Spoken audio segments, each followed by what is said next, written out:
Hello, today's vlog is going to be super fun because I am doing all things whimsical this week, just stuff that makes me feel good, makes me feel creatively fulfilled, and I thought we should chase that real dopamine together.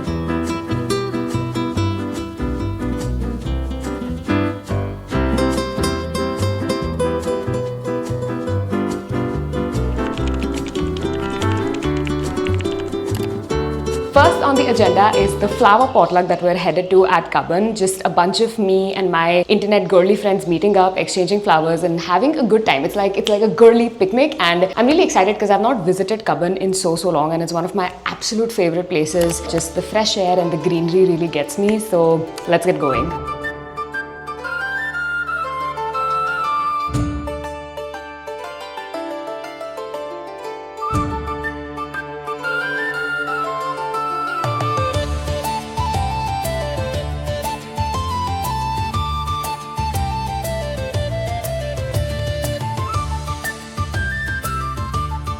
We have successfully distributed the flowers. We're proceeding to make our own bouquet. Guys, I want everyone to tell like what flower they got. I have small purple flowers.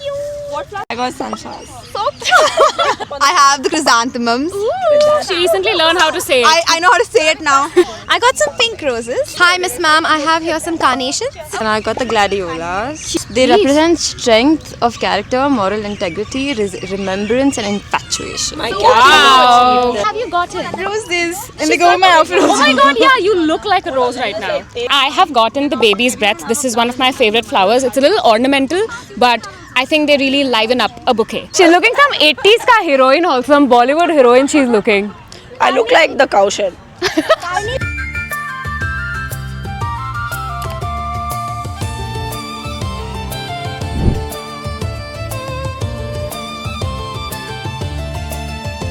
Hello, good morning. It is the next day and I totally crashed when I came back from the flower potluck. I think it was the accumulation of the heat and the dosa that we had afterwards, and I was just like, I gotta take a fat nap. I honestly just worked the later half of the day because the morning went so much in the fun stuff and I had to lock in. But it is now a new day and I thought that I would take you along some more whimsical stuff that I'm doing. There are these journals that I try to fill out as much as I can. I wish I could say daily, but I forget. The first one is this, this pocket gratitude journal. I think this one I have showed in another one of my vlogs. इसमें basically you just write 3 things that you are grateful for and whatever is on your mind, just a quick note. The next one is this question and answer a day, where this basically has 365 questions, one for every day of the year for the next 5 years. I just think it's a really cool format, the fact that you get to answer the same question on a particular day for the next 5 years. I think it just shows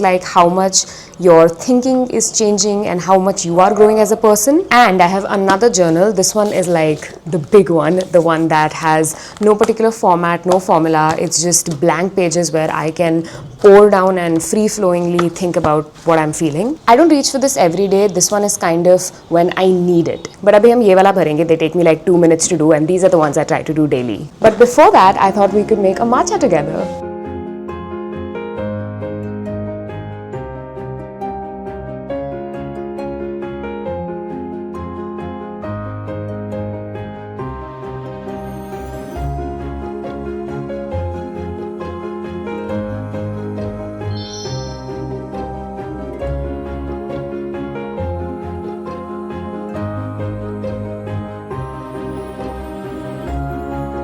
Guess who has 2 thumbs and didn't go to the gym? This girl. I don't know, man. मेरे को लग रहा है मैंने कोई muscle pull कर लिया on my back while doing a deadlift yesterday, so I'm just taking a break today. And since we're not going to the gym, we have extra time to do some fun stuff. I have a package from one of my really cool, really talented artist friends. Her name is Naisha. I'll include her IG over here. Definitely check her out. I just love being surrounded by people who live and breathe and create art so freely. This is one of my favorite pieces by her. I love the faces. They're so bright and colorful. Dude, we're wearing this sometime in this video. Okay, this is a tote bag with another one of her paintings on it. And lastly, the bit that I'm most excited about, there's a puzzle. I'm such a grandma, the thought of puzzling excites me so much. साथ में करें, मजा आएगा.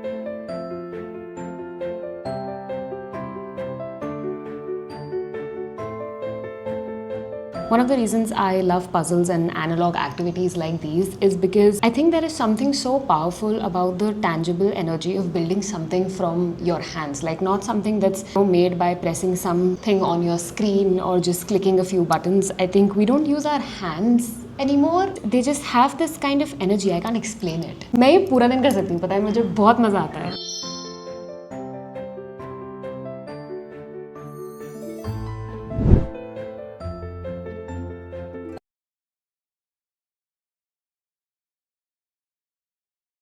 It is time to get nerdy. I have today accumulated all my favorite books of all time, and I thought that I could recommend some to you if you're someone who is into reading, and even if you're someone who's not into reading, just don't feel like that you have that kind of attention span or just never really got into the habit. I would recommend trying out some of these books, especially if they resonate with you. I don't know, man. I feel reading is vital to the human experience. The kind of empathy that you develop when seeing life through the perspectives and narratives of these fictional characters, it's unmatched. Kahan se start kare? Okay, I think we should do fantasy first because this video is all about all things whimsical and magical. Six of Crows. This is a story about a bunch of outcasts who are coming together for an incredible heist, and I don't know, man, if there's a heist involved and a bunch of unlikely characters that have to come together to achieve something, count me in. Next is The Night Circus. This is like a fever dream. It feels like you're hallucinating in the best way possible. It's about this circus that is traveling, and you have like in the background this insane, fatal, deadly competition between two magicians. It's a lot of fun. Next category is dystopian stuff that is a little bit in the future, in a different society, in a different kind of civilization. First up is Vicious, and this is definitely one of those hidden gems in my collection. Not enough people have heard about this, have talked about this book, and that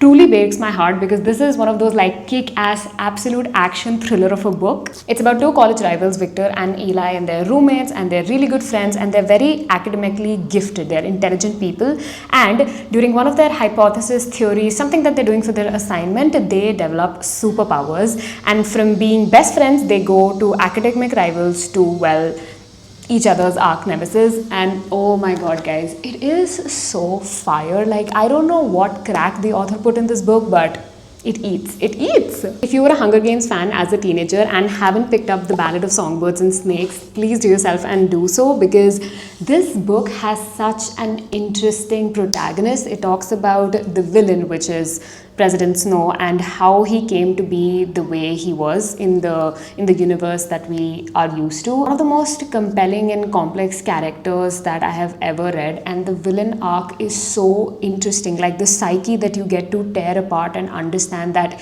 what were the series of events that led to him being the way he is. Next category is contemporary romance. First up is Happy Place, and I don't think anyone would be surprised to see this on my list. It's about a group of friends who are on a vacation. It might be, you know, their last vacation as a group, who knows, and we follow two main characters and how they have broken up, but they have not told this to their friends with which they are now at a vacation. And so now they have to pretend, for the sake and sanity of their entire friend circle, that hey, we're still dating, everything's fine. But of course that is not how things generally go. So there's an alternative timeline of now and then, and we see how these two characters sort of, you know, broke apart and how they go on from there. It's beautifully written, one of those books that is just perfect to read at a vacation in summer. It'll just fill you up with these warm, cozy, fuzzy vibes, and I love it. Please do pick it up. You will not be disappointed. Another Emily Henry book is Beach Read, and this one's about two writers who are trying to work on a novel together,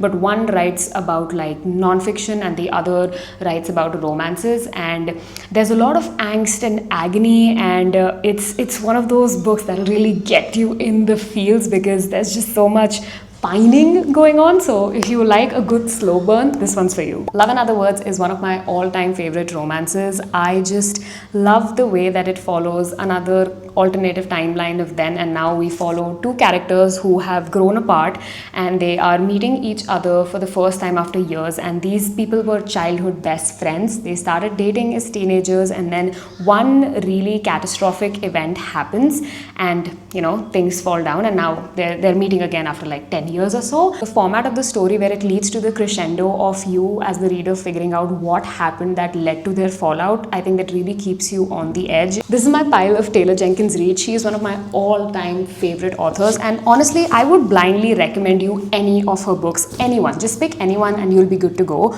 But the one that I would say is really close to my heart and makes for a beautiful romance is Daisy Jones and the Six. First of all, if you have a short attention span, you will love this book because the entire book is written in the format of an interview. So it really flies by because everything is just so short and compact, and the storyline is also very interesting. It's about this fictional band in the 80s and how they came to be. It's all about like Hollywood and the glamour and the music industry back in the day, and it's really messed up.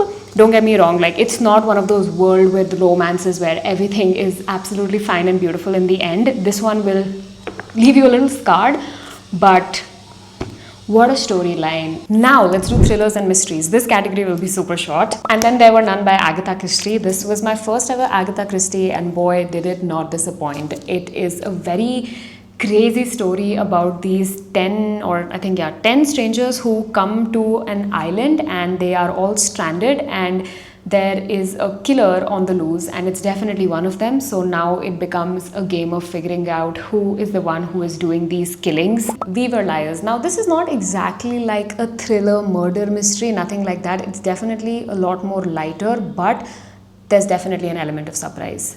It's about this girl, okay, and she suffers with like some sort of like memory problem, like some mental issues, and she keeps coming back to this particular island every summer with her really rich and well-to-do family, and something has gone wrong, and it is her trying to come back to her senses and figure out with her memory that what went wrong. And I still get chills remembering this story because I read this when I was very, very young, and I remember when I saw the plot twist, I was like, If We Were Villains. Now this is again not exactly a murder mystery, but there is a murder involved. This is more on the dark academia side, and I remember recommending this to Prashik and he fell in love with it. And what's interesting is that Prashik and I do not share our taste in books. He reads very high fantasy. I'm talking like Tolkien and George R.R. Martin, that kind of high fantasy, and I read other type books. If I had to make a connection, I would say that if you like Black Swan, the movie, my last category, which is my favorite, is literary fiction. First is Conversations with Friends, and I think everyone should read at least one Sally Rooney book in their lifetime, just because she's one of those authors who writes so distinctly that it's interesting to expose yourself to her writing. Like she doesn't use quotation marks and she's funky like that. Human vulnerabilities, that's what this book describes best. The 5 People You Meet in Heaven. Read this book and sob and just be grateful for life. That is the only mantra about this man who has passed away and is in heaven, and you as the reader get to know who he is and how his life was as he meets the 5 people that had an impact on him when he was alive. And it's beautifully written, so good and uplifted, and will just have like this spark for life that you probably have lost. The Storied Life of A.J. Fikri. This is about a grumpy old man on an island who owns a bookshop, but the bookshop is falling apart. His wife has passed away and he is just not really happy in life. But then a series of events happen, new people come to his life, and he just realizes that life is beautiful and it's charming, it's funny, it's witty, and if you're someone again who loves the written word, loves books and libraries, you'll love this. Remarkably Bright Creatures, funnily enough, is a story about a lady and an octopus, and as bizarre as it sounds, this book is so heartwarming. There's so many life lessons that you learn through the voice of this octopus. Like we're in the head of an octopus in an aquarium in his tank, and this cleaner lady who takes care of the aquarium, and how they both connect. And of course there are other characters and things happen, but primarily it's a really beautiful, bizarre story that I would recommend. It's beautiful. Anxious people. Oh my god, I love anxious people. I recommend. Anxious people, oh my god, I love it so much. An apartment viewing that turns into a hostage situation, but the fugitive is not really good at being a criminal, and you come across the lives of all these people who are stuck in this hostage situation, and how all of their lives are interconnected, and how much of an impact they make in each other's life. And all the people, you will not like any of the characters in the beginning, but as you get to know them through the course of the book, you will realize that, you know, first impressions can be wrong. And it's so good, man. This book is the hardest for me to describe because so character heavy. Please read it. I'm begging you. And lastly, we have Tom Lake. And the reason I put Tom Lake is because I had the wonderful experience of listening to this book as an audiobook. It was narrated by Meryl Streep, and that's how you know that the reading experience is going to be phenomenal. It's about this woman who is telling her daughters about how she grew up, how she was in her 20s, the kind of life that she lived, the affairs that she had, her little stint at being an actress. And now she lives in a farm with all her daughters, but it's like a mother telling her daughters that this is what I was like when I was your age. And we have What the What by Nipun and Mohit. They are the creators at Are Pata Hai, and this book is just like musty trivia all around. I have recommended this book like 10,000 times by now, but I will recommend it every single time. You get to know so many cool things, fun trivia, and look at this format. There are like interactive games, there are quizzes and puzzles, and you will not get bored even for a second because you can read it in any order.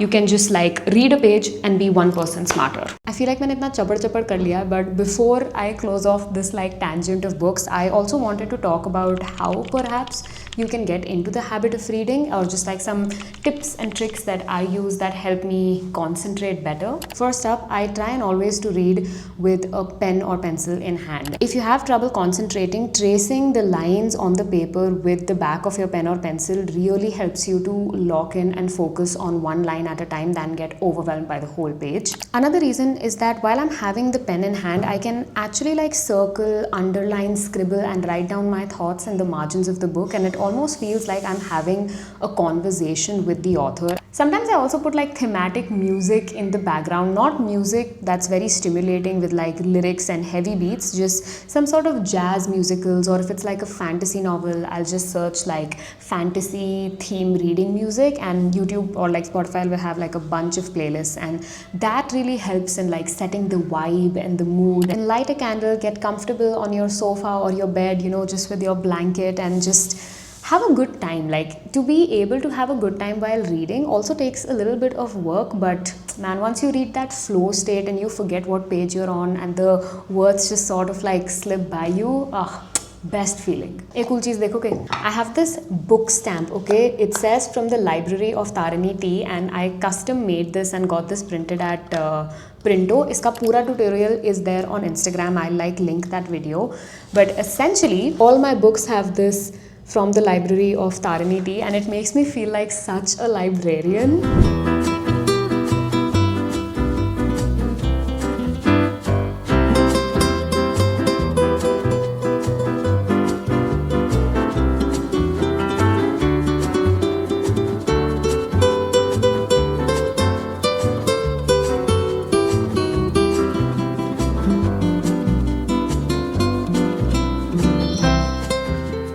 Oh my god, we just came back and it is raining. एकदम time पे वापस आ गए हम.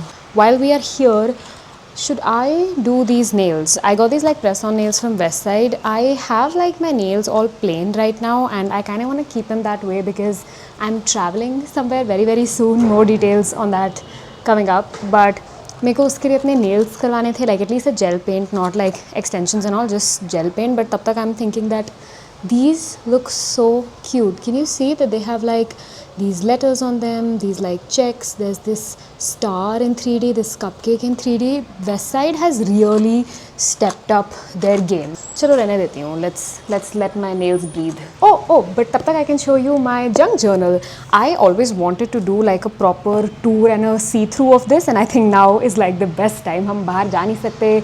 अभी यहाँ पे अंधेरा होने वाला है. The thing about a junk journal is that you cannot like plan for it. You can't strategize कहाँ पे क्या जाएगा, because you're just collecting these like ticket stubs, receipts, menus, postcards on the go. So कुछ plan नहीं होता है, and I think the randomization is what adds to the fun. It really makes you think creatively.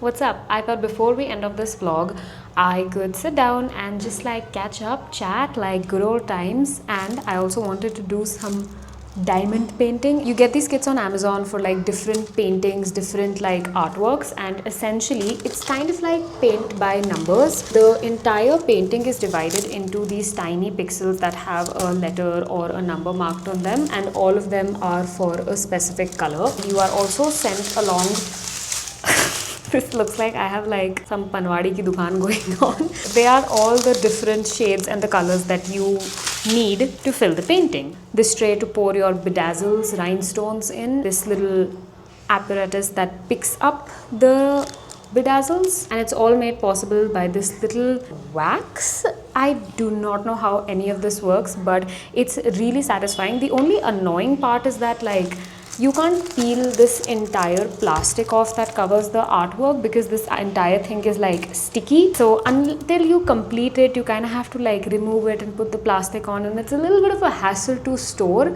but I go through the pain because doing this is so much fun. Okay, so now that we have gone through so many analog activities together, what do you think? I feel like it might feel borderline performative for me to like cram all of them together. I don't want you to even for a second be under the impression that I do these things every day. No, in fact, I go weeks before I get to sit down with an activity like diamond painting or puzzling or even reading sometimes, because life happens, man. Like life catches up. I get so drowned with work and I just don't have times to fill my cup, you know, things that keep me creatively fulfilled and help me chase real dopamine. My only hope with this video is that it inspires all of us to just be more offline, you know, to embrace analog activities the way we did as kids. What else? Oh, I am traveling somewhere very fun with a bunch of my college friends. We are trying to make it a yearly tradition. It's only like our second year, but a bunch of travel related content is coming your way. And for that reason, I would also be very grateful if everybody is like super patient with me, because I really want to exist and be present in this vacation, because it's all of our hard-earned money, and we are trying to do this as adults, like for the second time in our lives. And these trips mean a lot for me. Like they really help me just be a person and discover different cultures and different places. But since last year, there's been the added pressure of thinking about content every time I'm traveling to a new place. Like, like this would make like a great visual hook, or this would be great as like a content piece, you know.